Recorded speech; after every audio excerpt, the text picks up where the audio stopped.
Hello everyone, it's me. I'm in my basement and I've just completed a Hefelweissen, about 19 liters of it, and I have all this leftover grain.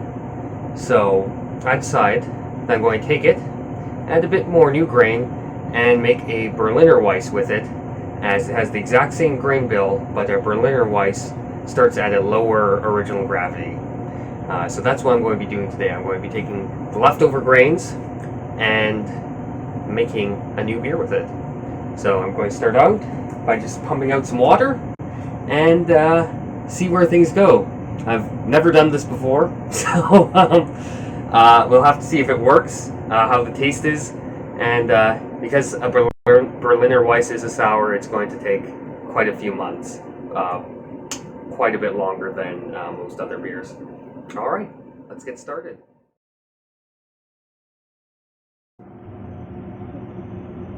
Alright, so what we got here is some dechlorinated water. I usually use the tap water from our city because it's pretty good, but I put in some Captain tablets just to make sure there's no chlorine there that could, slow yeast production. And what I'm doing now is I've just hooked up my auto siphon with my bottling wand, and I just put it in this small measuring container to measure it out for my pot. It's pretty basic.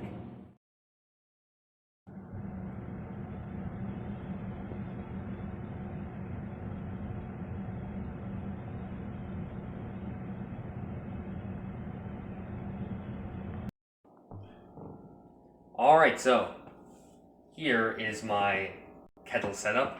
It's pretty janky. It likes to vibrate on the stove. There we go. And usually if you're doing it stovetop, you can't get a full 8-gallon boil. My solution, use 2 pots. It's a bit more work switching the thermometer between each to make sure they both get to the same temperature, but it works. We get some good results with it, and you get the full 8-gallon boiling capacity. So for this one, I'm trying to get a mash strike-in temperature of about 63 degrees Celsius. That's what I'm going for. Yeah, once we get there, we can start our mash. So here is my thermometer. It's just a basic kitchen thermometer, and I just put the sensor into the water there and let it sit and wait for it to reach the right temperature. Okay, so our smaller pot here with less water got to our desired temperature. So I've just kept the lid on, and I'm leaving it here on a low heat. And now we're just trying to raise this one. Once they're both at the same heat, we're going to do our mash in. Okay, so we've just reached our mash in temperature. I'm going to now take our nasty, rank, old grain bags and put them back in. So here's a look of them. There we are. Yeah, so this is what we're going to be using. But in addition to those, I have about 2 pounds of new grain here that I'm going to add as well. And what that's going to do is that's just going to add some more sugar in, just to make sure that the mash actually has the right starting gravity.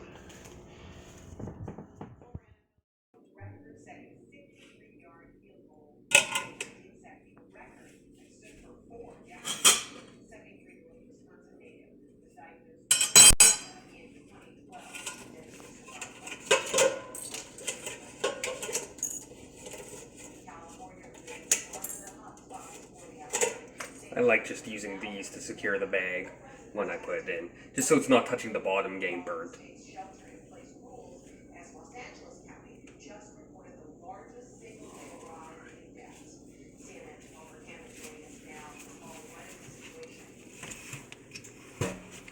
I'm just going to secure the bag here.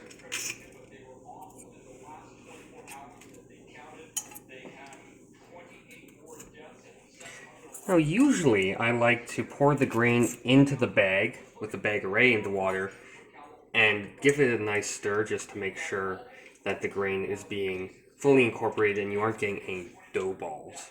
Dough balls are going to really drastically reduce the surface area of grain in your mash and make it so that you don't get as good efficiency getting all those sugars out from the mash. So it looks like we're pretty good. It looks like it's all floating pretty freely. I don't see any dough balls. So I'm going to pour in roughly half of this, and I'm going to free ball it, which you should never do.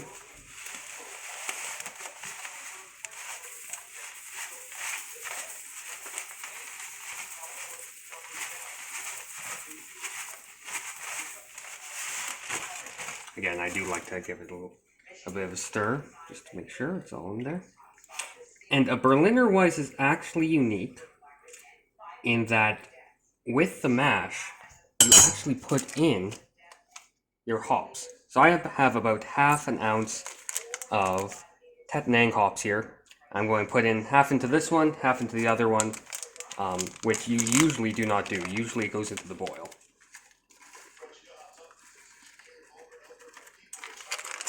There we go. Give it a little stir. It's a nice smell.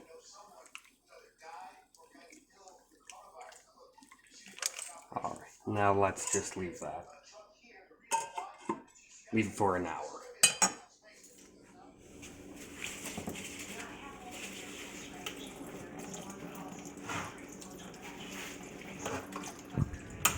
Oh, there we go.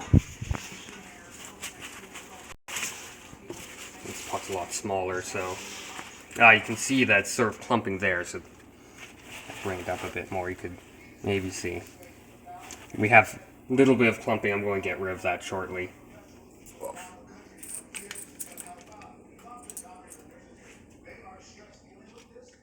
Alright, let's just secure this first.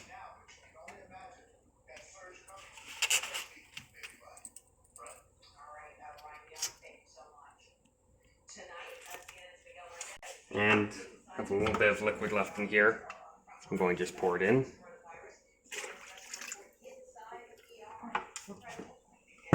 And last of our grain.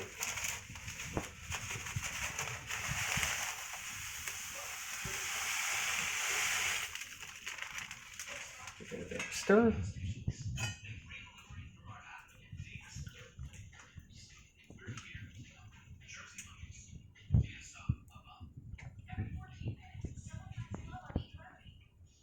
And hop time. There we go. And you can see there's not a lot of hops in this. The reason for that is that if you get too much bitterness, too many hops, it's actually going to prevent the souring little bugs, the lactobacillus, from doing its work in souring it. It's going to inhibit it. So this type of style of beer, really want to lay off the hops.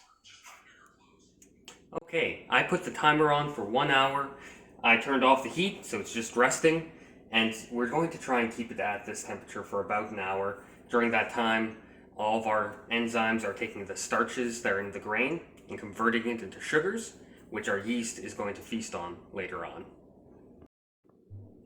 Okay, so it's been an hour. Should be all done. Stayed at a good temperature the entire time. So that means it's time to take the bags out.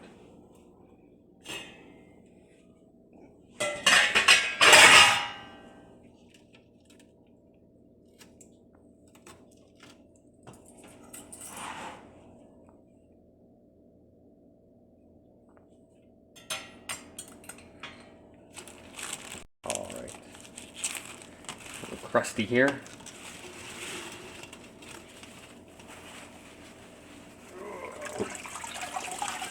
And we have a lot of liquid.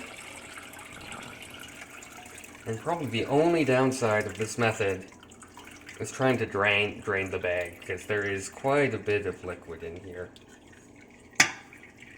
I like to just give it a little push with the spoon.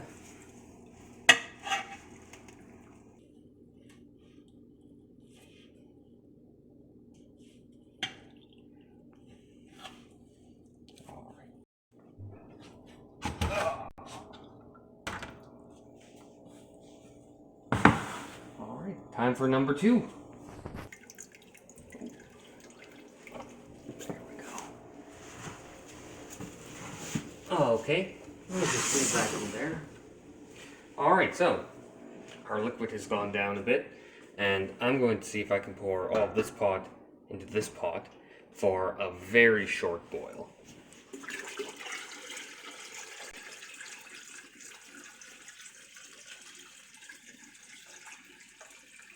Oh, I think we should be good. Alright, that's fairly full. Hopefully it'll be okay though. We're only boiling it for 15 minutes, so that'll be fine.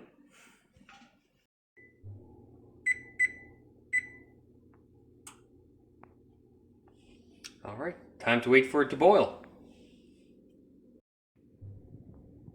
So I'm keeping this without the lid just because it is so full. I don't want any boil over, as that will get sticky stuff all over the place. So before we begin the boil, I'm just going to take an initial reading with my hydrometer here, and I'm just looking at where we're at. So right here will tell us the starting gravity, which basically just measures how much sugar is in the water. And we're looking to be around 2.8, so around here. Now, you can tell on this side how much alcohol is going to be in the wort once the fermentation finishes, based on the hydrometer reading going down towards 0. So if we start at around 2.8, we're going to be around 2 to 3%. That's what we're looking for. So I'm going to take a reading right now. Okay, so we're at 0.1. I'm hoping to be around 0.2. So obviously, there's not much sugar left in that grain. So this is light DME, it's dry malt extract, and it's light, meaning it's basically a replacement for all of those lighter malts. So I'm going to see if I can put about, we'll start with maybe half a pound of this in.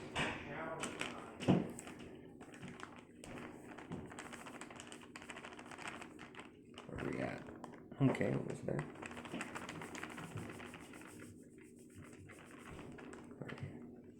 Alright, that should be about good. Alright, I lied. I want to put basically all of it in. I'm just going to calculate how much it should raise the, so we're at over 11. I'm just going to calculate how much it should raise the alcohol level, or the original gravity level, in my wort, and sort of go from there. So we're just about boiling now. Before we start though, I'm going to put some of this in. It's called firm cap, and it helps disperse all the bubbles on top so you don't get a bad boil over. I'm just going to put a little bit in. There. And that's pretty much enough. And you see, watch. See, it's just dispersing right now. All that foam. So this here is called Whirl Flock. I'm putting about a tablet in. It just helps clarify the beer and get the sedimentation out. I didn't put any in my Hefelweissen because I want that to be cloudy, but I will put it in here just to make it nice and clear.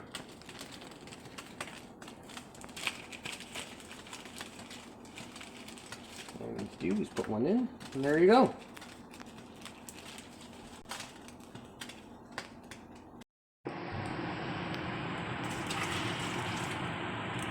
Sanitize everything.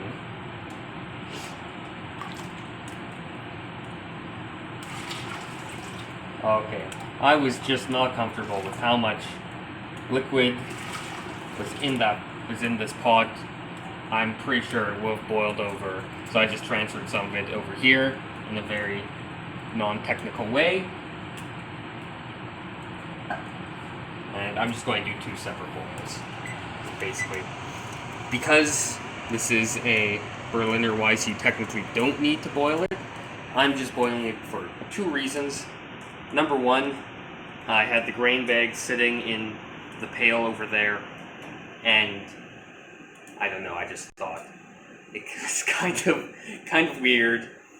I was a bit nervous about that, so I just want to essentially kill anything that may have been in that bucket. I mean, I sanitized the bucket, the bags were in the hot liquid already, so I don't think anything was on them, but I just like being extra sure. And number 2, I'm putting in some dry malt extract, and so I want it really hot so the dry malt extract will incorporate well into the wort itself. So that's why. Okay, so one of our pots is boiling and the other one is close to it. So I'm going to be adding the dry malt extract in this pot that's already boiling. It's going to be about a 15-minute boil, really short, and then we're going to be cooling it down and adding our yeast. For this stuff, I like to put it in very slowly and stir, just because it can also clump. Ooh. You see, that foam up is why I didn't want to have a pot that was so full, just because it may boil over and that would not be good.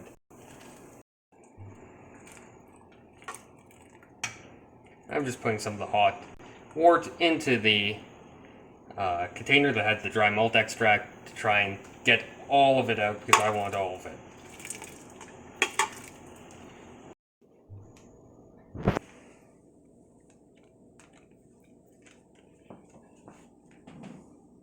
Only a bit more.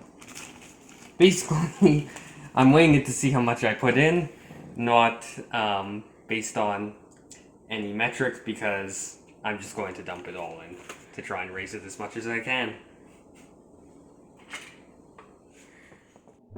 This second pot has a good boil going, so I'm going to put a little bit in here too.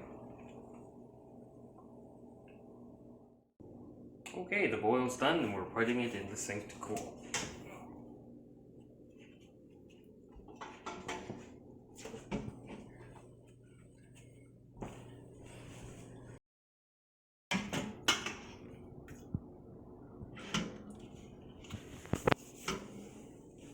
Alright, I'm just taking some ice and putting it into the sink to try and cool down my pots quicker.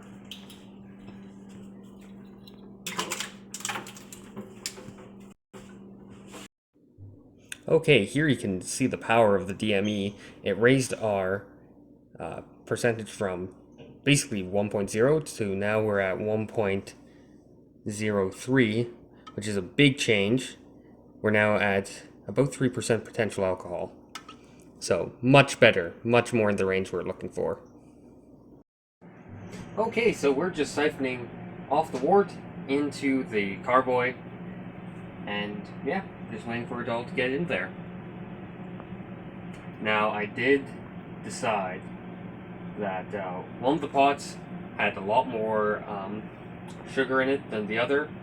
The gravity reading in one pot was 1.03 and the other one was 1.000. So I decided to take some of the essentially wort that had nothing in it and dilute this pot with it. And so now we're at about 1.025 in this pot, which is around where we're supposed to be. So it's going to be the right alcohol content, just going to have a bit less volume. Okay, here's what we're pitching today.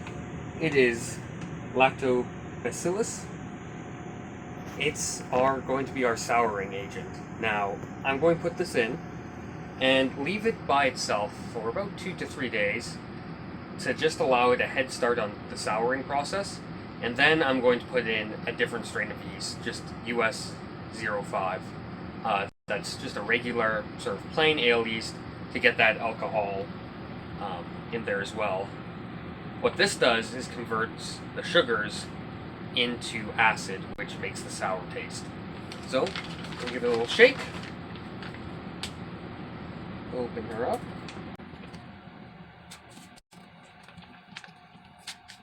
Now I'm doing this over here. Ooh, it smells sour. Give it a sniff.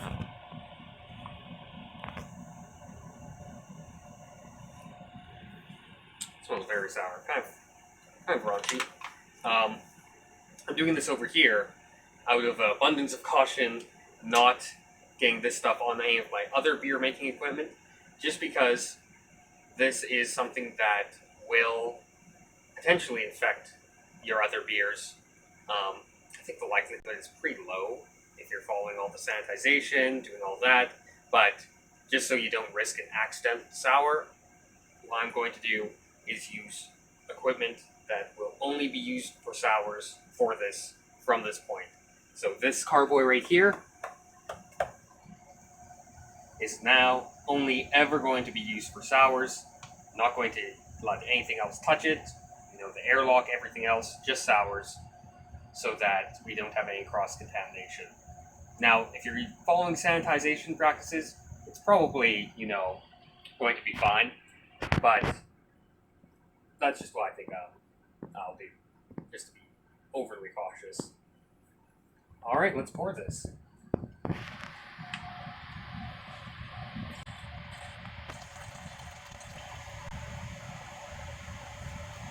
There we are.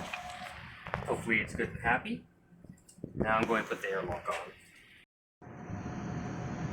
So here's the airlock. It just works by filling fluid up here, and that means nothing can get in, but any carbon dioxide, any excess gas buildup bubbles out through this. Now I like to use vodka for the airlock. I don't think it's strictly necessarily, but sometimes, the airlock can leak whatever fluid's in here down. And if it's vodka, then, you just got a little extra alcohol in your beer and won't hurt it. If you're using a harsher chemical, something like that, not sure if you'd want that in your beer. As well, you can use water. There's no reason not to, but, I just feel safer using the vodka. The alcohol in there probably kills some things. I don't think it's necessarily any safer, but gives me some peace of mind. What you do, you just fill it up. I'm just going to stop right now. There's a line right there. That's the line you fill to. Allows a little floatage. If you filled up any more, you do risk having some of the fluid in the airlock dripping down into your beer. Put the cap on. Push it down to secure it. And there we go, we're going to let it sit. So that was our experiment. Pretty much everything that could go wrong did go wrong. But we do have something that probably will make alcohol. So that's good. And we're going to see it in about, I'm going to probably test it in 3 months. However, I will be putting in the US 05 yeast in probably 3 days. If the alcohol content isn't what I want it to be, I do have an idea about raising it. I am thinking about later on putting in some fruit, and the sugars from that should probably raise the alcohol level. We'll see where it's at. We'll see what I'll do. I'll think about it, but now it's a waiting game. So thanks.